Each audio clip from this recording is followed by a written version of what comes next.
So friends, आज आपण बघणार आहोत वॅक्सिनेशन आणि डिवर्मिंग पाळीव प्राण्यांमध्ये काय इम्पॉर्टंट आहे.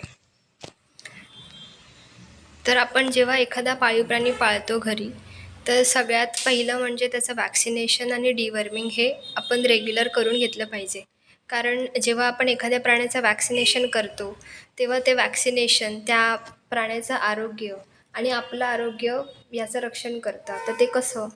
जर आपण त्याला एखाद्या खूप सगळे आजार असतात प्राण्यांचे, ते प्राण्यांकडून माणसांना होतात. म्हणजे जर फॉर एक्झाम्पल लेप्टोस्पायरा असेल किंवा ट्युबरक्युलोसिस असेल, असे सगळे जे आजार आहेत ते प्राण्यांकडून माणसांमध्ये किंवा माणसांमधून प्राण्यांकडे होतात.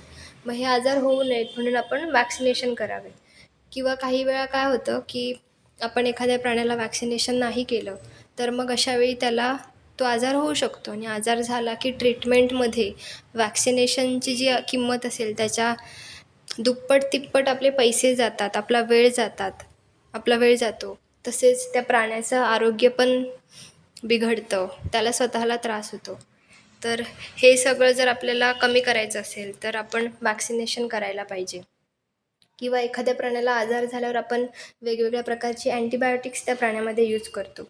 मग ही अँटीबायोटिक प्राण्याच्या आता आपण जे प्राणी दुधासाठी किंवा मांसासाठी वापरतो, शेळ्या किंवा गाई, गुरं आपण दुधासाठी वापरतो.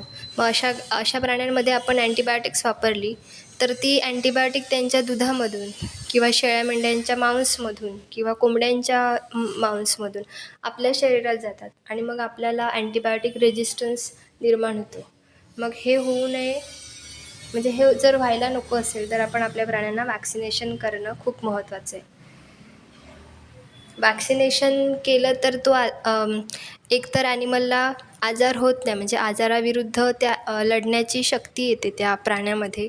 किंवा जर आजार झालाच तर तो प्राणी त्या आजाराशी अगदी उत्तमरित्या लढू शकतो, म्हणजे तो फाईट करू शकतो त्या आजाराला आणि लवकर त्याच्यातून बरा होऊ शकतो. म्हणून वॅक्सिनेशन देणं खूप गरजेचं आहे. परंतु जर वॅक्सिनेशन द्यायचं असेल तर वॅक्सिनेशन देण्याआधी पण तो ॲनिमल पूर्ण नीट असला पाहिजे, निरोगी असला पाहिजे. अशा प्राण्यांमध्येच आपण वॅक्सिनेशन केलं पाहिजे. आता डिवर्मिंग म्हणजे काय? तर आपण जसं माणसांमध्ये पण असं पोटात काय काय किडे होतात, म्हणजे लहान बाळांना जंत होतात, तसंच प्राण्यांमध्ये सुद्धा जंत होतात.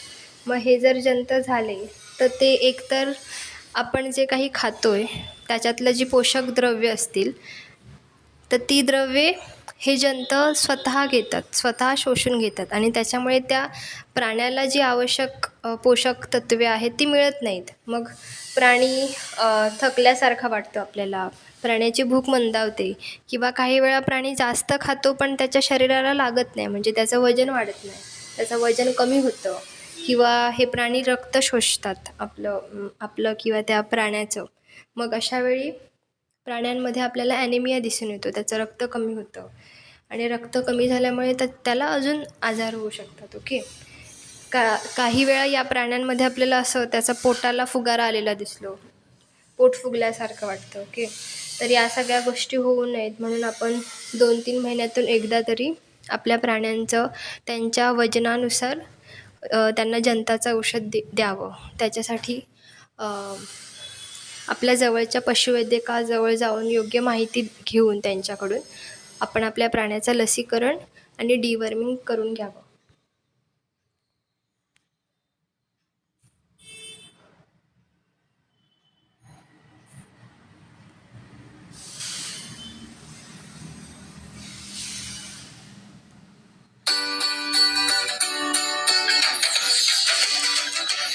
Zomato, food delivery and dining.